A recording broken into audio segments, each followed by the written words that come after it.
سلام. في ديربي مغاربي لكرة اليد، فاز المنتخب الجزائري العريق صاحب الثمان كؤوس في كرة اليد على المنتخب المغربي بنتيجة 23 مقابل 30 في كأس إفريقيا لكرة اليد المقامة في مصر.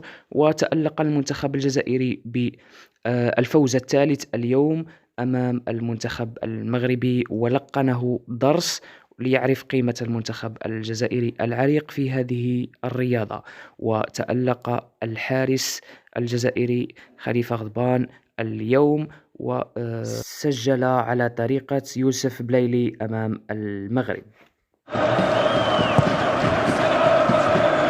كل التحية طبعا لمدربنا الكبير المغربي.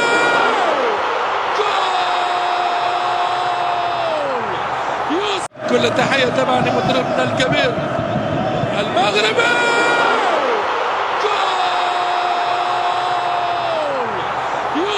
بن طالب عايز يعدي يسيب على الدايره، لكن بيفقد الكرة المنتخب المغربي. تحول على طول للهجوم الجزائري.